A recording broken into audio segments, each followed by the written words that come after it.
Hello, ladies and gentlemen, the Usurper here. Today I'm not playing a game. Today I'm talking about movies and lessons. I'm going to be philosophical today. I got some screen pictures. Because today we're going to focus on certain things that people haven't been focusing on lately, or knowing. And I'm going to be going to Google and such to help me with this. But let's start with lesson number 1. And I'll read the quote before I say what the lesson is. And why does he hang around with those retarded gorillas, as you call them? Because any one of them, if he asked them to, would take a fucking bat to your head, okay? It's called loyalty. Loyalty. That's the lesson today. Sorry. Distracted. I'm like a rabbit. The lesson today is loyalty. Something that's gonna stretch quite a bit. How many friends do any of you have? Just tell me in the comments. Now, how many people? But before you comment that, think hard, nice and real long. Do not take that the wrong way, hopefully. Think closely. How many friends do you have that would stand by you, would actually stay with you, would fall to the ends of the earth with you, if needed, would as seen, Sean says, would take a bat to the head if he asked them? How many of your friends are loyal like that? Then comment below. I'm guessing 1 out of 5 of your friends is like that, my dears. My dearies! Don't put steals in me. Once upon a time. But, yeah. 1 out of 5 friends, no doubt. And how many of you have 30 friends? No. Yes, 30 friends.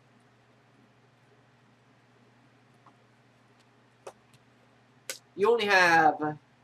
Let's see, 1 out of 5 friends, so 5, 10, 15, 20, 25, 30. Only 6 real friends. And that's all you really need if you have that many fake friends. Hands up out of that. You see, people today treat friends for the good times. Here's an example of what I'm trying to say. When something goes bad, when you're sad, when you need someone to be there, because your parents aren't always going to be there for you, who are you going to turn to help? Who are you going to turn to come to be there to cheer you up? If you don't have friends that can be there for you, that's what this is about. Friends are not only for the good times. That's what people say they're thinking of them for. The reason is why I say most friends won't be there for you is because they don't want to deal with other people's bullshit, even if they are a quote-unquote friend. They just want to get it over with. They just want to be a friend for possibly benefits because of the good times. No. True friends would be there with and for the bad times. Me personally, I have probably a few friends from around the world. Only 2 friends that live near me would probably be that are with me for the bad times. And I should know because I've actually texted them out of being sad to try and talk to them. And they have always answered back. They have always been trying to comfort me. I have some good friends. And actually, one of my friends from around the world has proven to be a good friend, and 2. You see, I don't trust people. And I sure as hell know people don't give me a reason to trust them. I've said this before in other videos. No one gives me a reason to trust them half the time. And I can read them. Everyone knows that. I swear, give me a picture of of what you look like, and I will tell you straight on a lot of your life story. or even from a little conversation after seeing you, I would tell you. Very few people have I ever gotten wrong. Look into my eyes and say I'm not serious. Say I'm arrogant, being arrogant and cocky about my ability. I'm not. I know very well what I'm talking about. But this is another thing about loyalty. You can't trust just anybody to be there for you at all. People who will be there will be there. They are the ones you can rely on, trust, loyalty. You'll be loyal to them, and they'll be loyal to you. Take an example from another movie. Any movie that has school, kids, not kids, teenagers, whatever. You don't hardly ever see any school movies that have grade schools. You have high schoolers. But bullies. You have this one big guy. People's mentality is, oh, I'm going to try and make friends with the guy so I can not be beat up by him. But in turn, I have to be jerky. I have to do whatever he says. So yeah, those aren't friends. Because the minute the bully gets in big trouble, he's going to ask for them to be there. And they're going to be, nope, you got this on yourself. Bye! And then he'll remember it for the rest of his life. And what will happen then? Probably revenge. If you're unlucky. You see, you need real friends to be there. And you don't need, and you can't be a bully about it. Or you can't be a big tough person to be and get friends, let's say that. Because if you're being the tough person the wrong way, because there is a wrong way to be tough.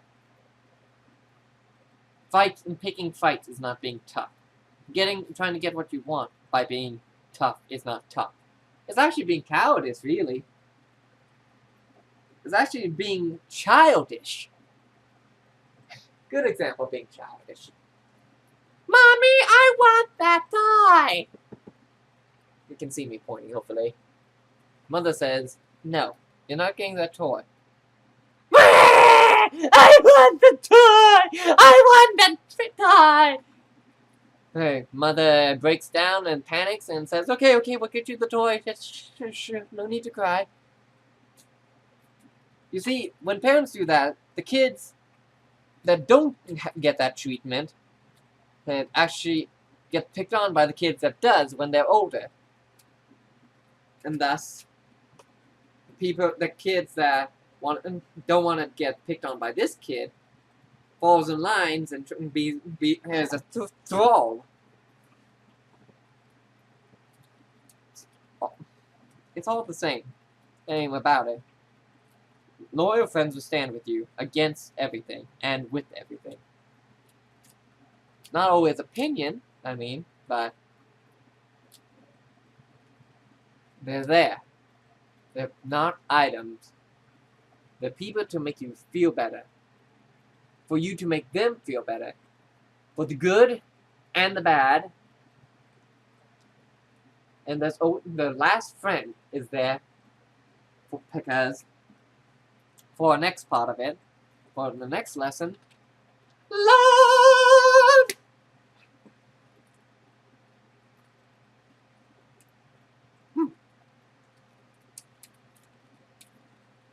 The next lesson is about love. And actually, if I think about it, there's probably going to be more than one lesson if I have anything to say about it. Because I say a lot! Alright. Love. I remember, if I'm correctly, I said when I tried to have a girlfriend twice. So far. Both of them failed because, one, the first girl called me cold and heartless. It was after the first date. Next, I tried to have a girlfriend again with a different girl. She was in a love triangle, chose the other guy, tried to still be friends, and she called her but the problem is she didn't like anything I said. So she got angry at everything I said, even though I didn't say hardly. I don't know what I really don't know. But because of that, her boyfriend at that time said, "Go fuck myself in the ass with a fork."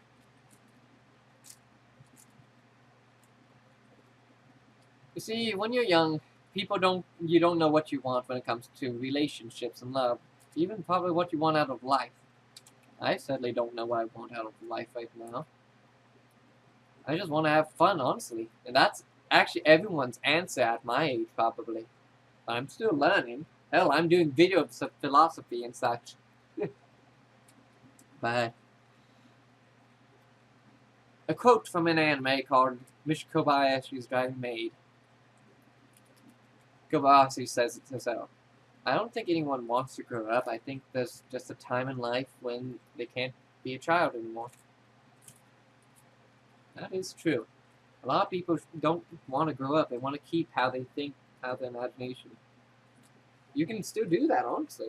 Problem is, people don't realize that because the people that have already grown up, quote unquote, already drained themselves of it and telling their next generation or whatever, grow up, stop these childish thoughts and dreams.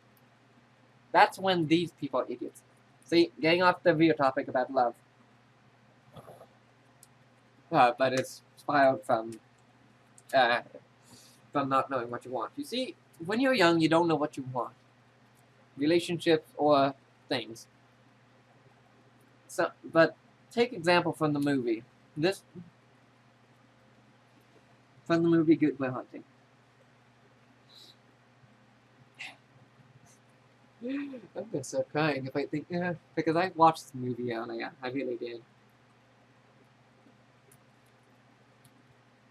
It's like he was throwing a fit, saying, "You don't know me. You never." Something. He basically threw a tantrum because he didn't know what he wanted. He was afraid that he would say something wrong, do something wrong, not be loved back. Even the girl said it when he wouldn't. What? What is it? Are you afraid of me not loving you back? But I love you. I love you. I really do. Of course, that last part I put in.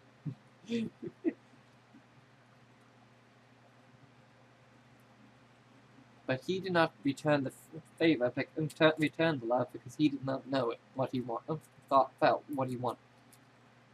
And he was afraid, so he ran away.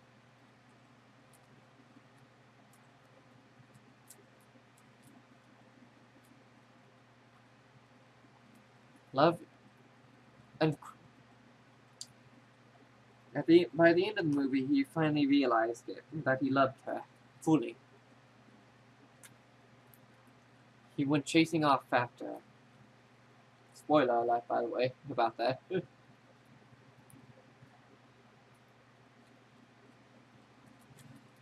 A quote from the TV show Avatar: The Last Airbender. Well, actually, probably not even from there originally, but so you can't really quote half the quotes in the world because people reuse them and say them. Some people make new ones based on the old ones. No quote fucking belongs to someone anymore. I guarantee that. But this quote, one of the probably a famous one, and one of the most meaningful, is some friendships last more than a single lifetime. That is very true, though. Because I'm not a religious man. I don't believe in the Bible religiously. I believe in God and gods, as everyone knows that has seen my videos, or video, one of the two that explained this a lot. Like with Buddha, reincarnation and such. Some people marry for money because they don't believe in what happens after death. What happens when you get all the stuff and you die, where does it go? It goes to the next person, and that claims it, or has money to buy it, or whatever. You don't own something if you die. If you reincarnate, you're never going to get that stuff back. But if you love, even your friends, if you get reincarnated, if that happens, you always find them again. You always find the one you loved before. You always find the ones you hung out before. See, love is transcending. But no one knows if they are, but not everyone loves. And those that do love don't know if they love that person or someone else. And they often don't know it. And they probably never will know it unless they scratch that. They probably never, they won't figure it out until later. Take an example of me with the two girls. I tried to keep myself somewhat distant to try and figure things out. Which probably is because I'm honestly insane. I'm like the guy. He didn't want to hurt her. He didn't. I don't know. But because I say a lot of things. And I'll be damned if the girl I do hook up with, I have to hide who I fully am that I can't say what I want to say about things, that I have to be silent all my life. YouTube who like this, I can say things, but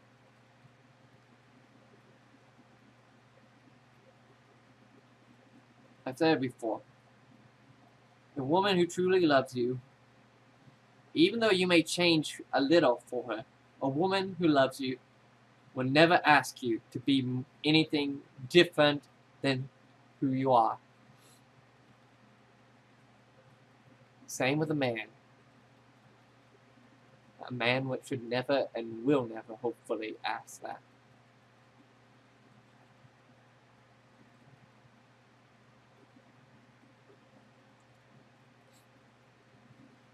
I hope this sinks into your head. On to the next lesson. But I think that's a super philosophy. That you can go through your entire life without ever having anybody to really know. My mind's scattered. That way you can go through your entire life without ever having to really know anybody. It kind of goes back to the friend ideology. Like, when you go to work, you have a cup of coffee and talk to your Joes. Or bros, whatever, and say, "Hi, how are you? How was your day yesterday?" You don't know these people. You know them by their story. Did you walk in their shoes, feel their pain? Like when a big fight happens, and like with your actual close friends, and the people that will be there for you. When you get in a big fight with them, and it's like you're trying to calm them down and win an argument, I know how you feel. And I quote, as any famous movie or good movie said, "You don't know how I feel. You haven't felt the way I have." See? You don't. Unless you actually grew up that way, being in the same position. Do you know why I hate this part. Schools are stupid because they say something how it's spelled. Pronounce how it's spelled. The guy's name is spelled S-E-A-N. That's seen. They pronounce it Sean. I hate that. Schools say one thing, society says another. School is more useless than anything, no doubt. Well, the way they teach you. Learning is essential. A good counter quote is, "Planning is essential." Churchill. But you have to learn and know. Back to the lesson here. What we're trying to do is, you can't claim to know someone fully unless you actually live their life. And actually, in actuality, you can never know someone's true life. Because even if you were in their shoes, what if something happened differently for you? What if you didn't get beaten or bludgeoned when you were young, or stuck in an orphanage, mistreated all your life? What if you were the lucky one? You would never know that pain. No one would know the same pain as each other. The only time you can say you know someone's pain is if you were in a freaking movie.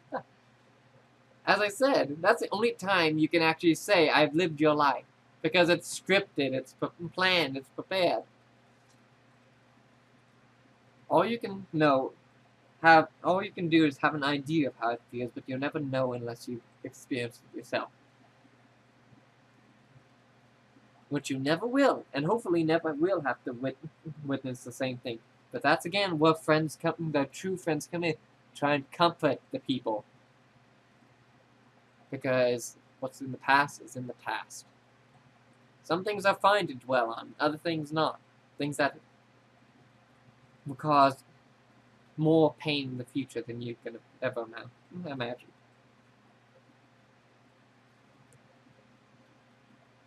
Sorry, yawning. But that's how it goes. Life continues to go round and round, or over and over. Everything goes full circle, as I've said in previous videos. If that's that lesson, you can't know how someone is. You never will truly know. The only person you'll actually probably ever know the closest is the one you truly love. That's the closest you ever get to knowing someone. Because that's the only time you actually feel what they're feeling. Now let's go into another lesson about stories in general. How many movies have you seen? How many movies have all of you seen that? I know no one would be able to answer that question now. How many movies, because this is a much simpler question, how many movies have you ever seen based on books? There are a good number, but not as many as just random generated movies. You don't. Well, realize that even people complain, the critics and stuff, if they... No, not the critics. The moviegoers complain. Why did they take this out? They should have kept that in. Whatever. You know, the good movies actually try to stay true to the story as much as possible. The others don't. They actually take out what will make the story better. And that's because it's either too long, as companies would say, or too boring. Won't keep that... It won't keep the attention of the viewers. Yeah. But that's the problem. They presume to know what we think. Even after all the times we yell on YouTube and on our own review sites and stuff saying, this movie was horrible because... to me, because they didn't do this or should have kept that in, blah, blah, blah. And a lot of people agree with those people because they know what it was. They think it would have made it better. And I probably full-heartedly agree in a lot. A good example is the movie Death Note. I got in a big fight over on YouTube comment over this video that someone was reviewing. Because I'm more optimistic. I like to try and be optimistic. This idiot, this arrogant young prick, and I'm young, I'm arrogant, but the only reason I would be a prick is because I actually tried to say what's true. And people would try to put me down because I'm saying what they won't accept. But this guy literally said, all people that are optimistic are stupid. Are completely stupid. I just added it, but that's what he basically said. Everyone optimistic is stupid. It was a good movie, Death Note. Sure, it wasn't based off the anime completely. It was a good movie, though. The story was a little bit off in general. But if you look past some of the quirks that make it look bad, it's actually a pretty good movie. But I got bashed in the head because of it. People aren't looking at the fine details. They're just looking at what's big in front of them. Take an elephant with a mouse. Which would you look at first? The elephant. But the elephant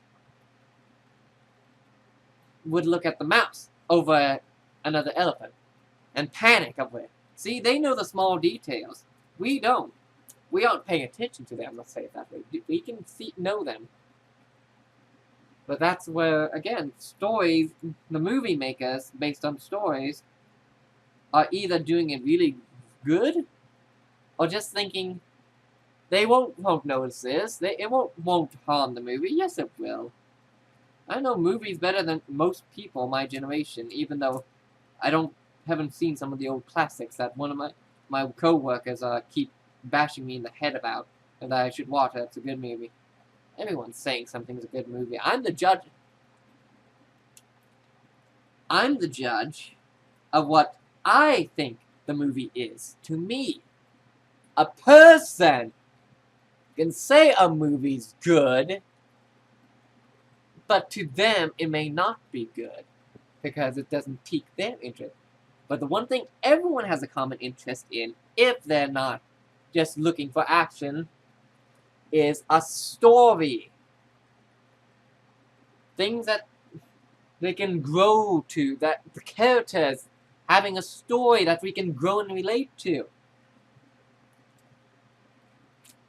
Just like in TV shows, a good long-running TV show will last because it has a good story, good characters. Let's go to the internet. Let's look at a picture that is different because, let's see, stuck in the middle. How many of you have seen all the TV shows today on Disney Channel? Not Disney Channel, Cartoon Network. Let's go to another one. What was it? Yes. Anyone ever see this show, Teen Titans Go? Yes? Yes? Comment. Like if you've seen this show. Anyone who's watched Cartoon Network nowadays would know this show. I have not watched. I've seen it. Seen the stuff on it. I've seen the trailer. That's when I watched Cartoon Network for the good shows. But Cartoon Network has failed to uphold the good shows. They got all these crappy stuff that had no real story. Even the episodes themselves don't have a story for the episode itself. It's stupid. It's like they think we don't have an attention span or a good attention span. Do any of you understand this? This show is stupid. Let's go to a different show like, what was it? Yes. American Dragon Jake Long. Here we go. American Dragon Jake Long. There have been a few different versions, few different art styles. Animation's been the same. I must say, my favorite though animation art style is when the dragon looks like Western dragons, with the chest out, nobility look. Chinese dragons are beautiful, but it was kind of cheesy. The Chinese dragon model that they made, when it didn't have a traditional long flowing neck. I know dragons because I know my legends. I like the Western look of it better though. That aside, this show had story in each episode, if not entire season, and built together. Good characters. Kind of builds on itself, let's put it that way. Like, here's a few tropes that they put in, and that a lot of TV shows put in, that even though it may get boring to see it all the time, it still makes the story good. Example, Animal sidekick, Food Dog. Anyone see Avatar? Oh yes, he had two Animal sidekicks. Alima, I can't remember his name, Momo, and Appa. Then we have the goofy guy. Or the most of the time comedic relief. He found because there's always serious moments. Spud, in this example, or go to Avatar, you get Sokka, or you go to, let's see, what's a good example? Anyone ever see the TV show called Fairy Tale? The comedic relief is, strangely enough, still the animal sidekick as well, which is happy. When animals talk, if there's no one else to be a comedic relief, it's honestly going to be the animal sidekick if it can talk. That's a good thing. That's a good trick for the tropes. But again, a lot of good movies and stories have a lot of the same tropes. It may get tiring after a while, but if the story can use those tropes to make it original, that is brilliant. You see a lot of movies with those tropes that are still good because they're all different. Let's see. Let me think of a movie that has that example.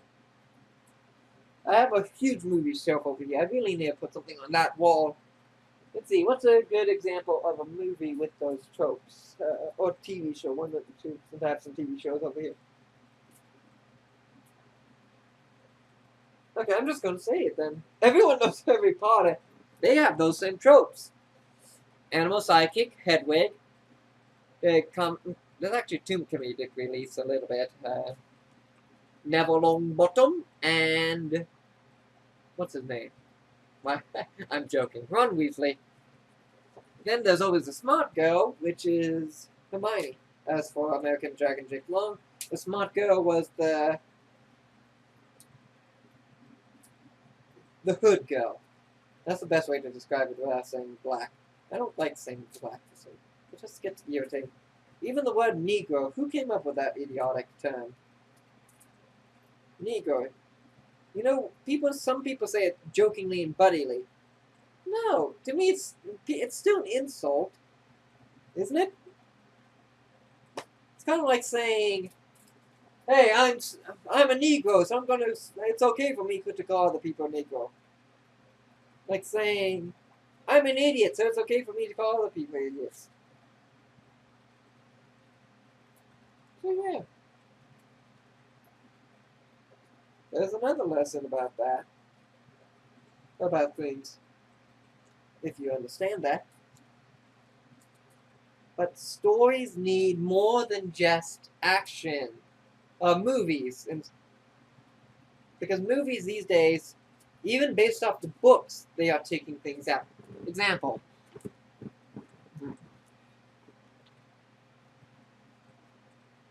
Oh, I need to take off it. I'm looking for the it. I'll show you the it in a second because there's actually something important. Everyone knows this beautiful movie, and it's actually based off a book.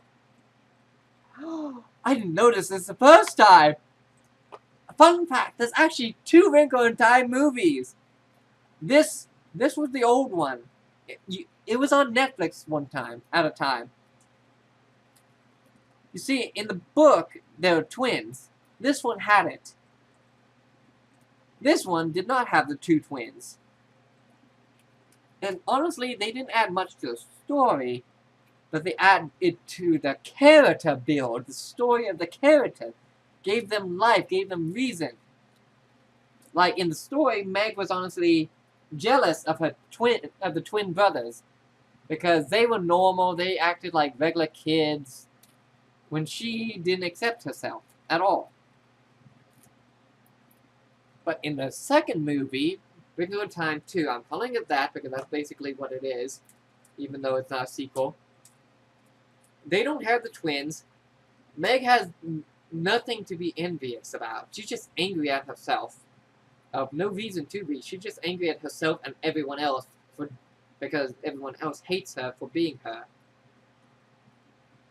But actually, she's the best person in the school, smartest.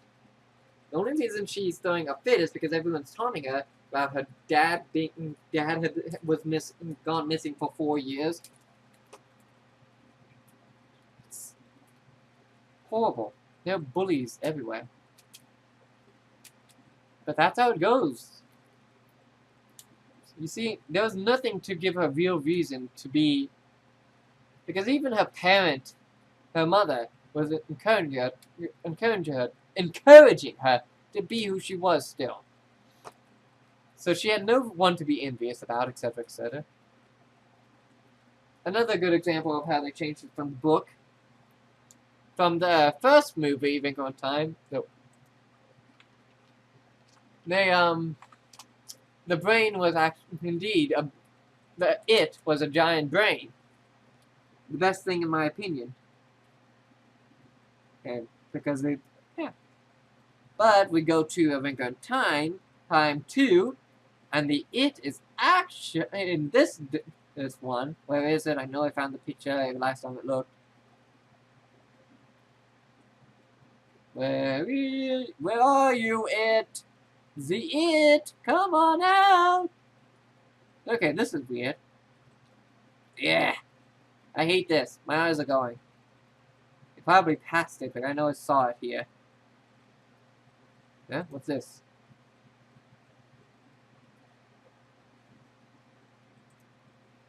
Oh, that's the new one still. I thought that was a picture of the old one.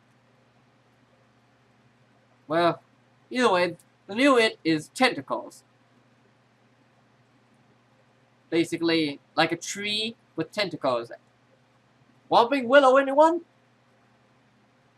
But, you see, that's the problem. They literally used it to attack the girl. Might have added more conflict to the story, to the movie and story. Maybe gave it more action, because in the original, what happened was, instead of getting beaten up physically, because in the first movie she trying to be tricked mentally.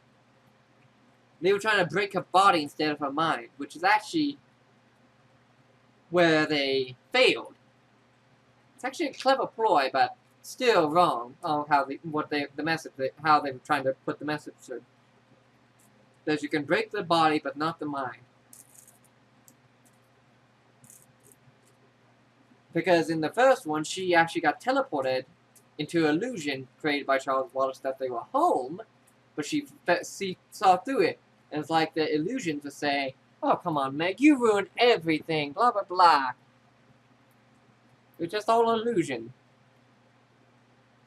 Actually, no, that wasn't even from Charles Wallace. In the first movie, she was to a test.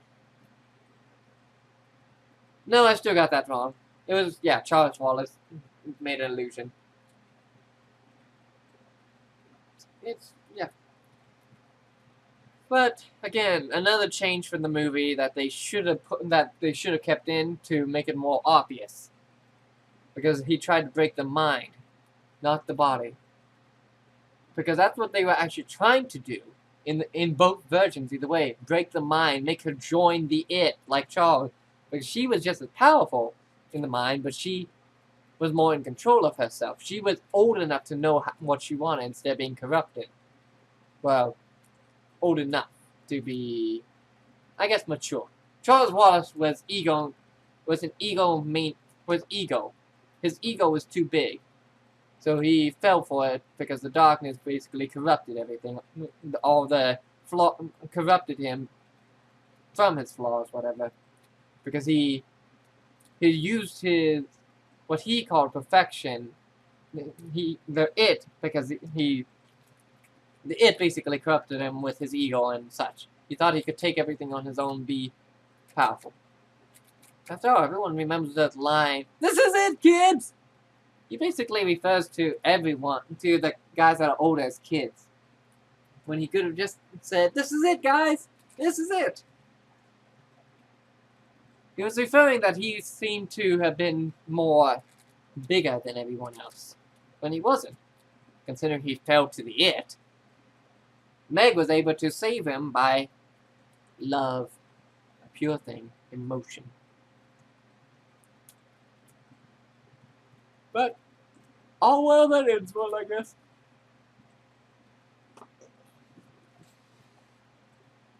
Again, the whole point of this was the story was changed so much that it actually was kind of pushed a little in the second one.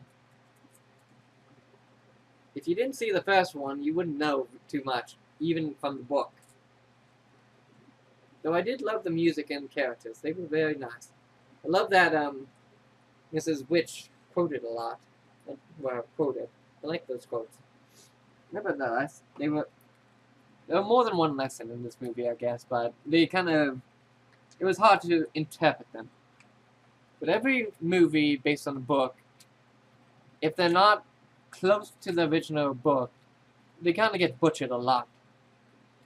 Even Lord of the Rings, I watched an interview about this. There's that when they were making the movie, it was like movies. Gandalf was like, aka Ian McKellen, one of the few actors I remember the names, was like, "Hey, this was in the book. Kind of at the scene. Can we put it in?" And it was like a quote or something, and it was like he always had the book and put it out of his robe. He said it was quite amusing to hear, but it was like the director was like, "Wow, you're right. Sure, this would be great." It was perfect. The Lord of the Rings, the first 3 were awesome, brilliant. The Hobbit, I re-listened to the audio tapes. So there were a few things that I was worried about in the first movie, in the first Hobbit, even the rest. But it turned out pretty well, in my opinion. I liked it. I loved it, actually, The Hobbit, even if it wasn't, even if there were some big differences. Because there was still a good story. The characters were enriched. Because we see how Bilbo wasn't the only main character. No, Thorin was. Let's go to a picture.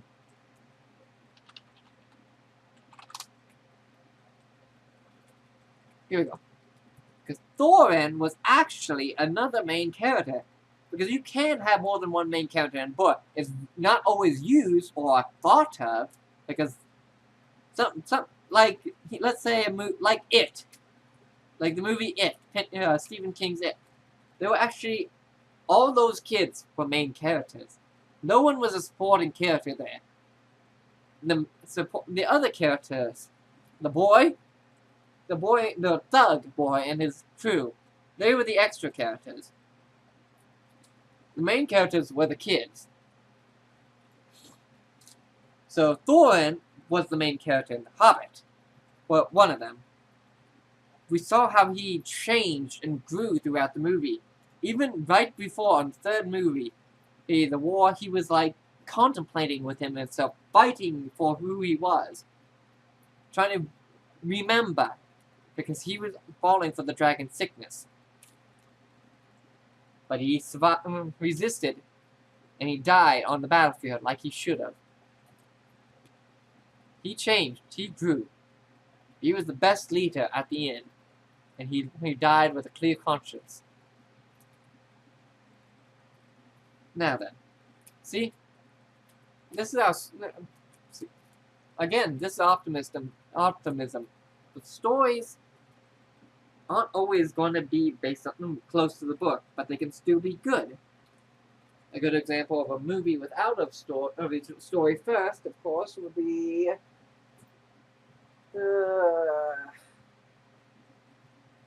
so many movies! I can't think of a good one right off the bat because there were so many of them to choose from. I say so many because they're all good to me. I guess the best one to choose would be an anime movie. Anime movie! Let's go with Studio Ghibli, because he tells stories through the movies. One of my favorites, and the first one I actually watched, Howl's Moving Castle. Let's go.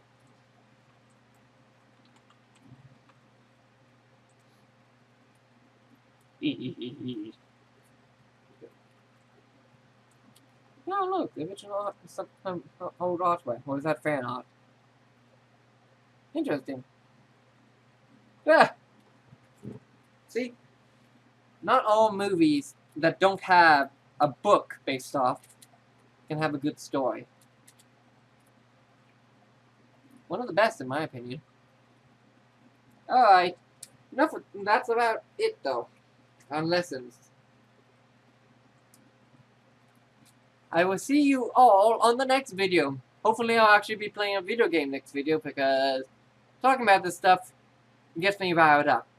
So, good hunting to all of you.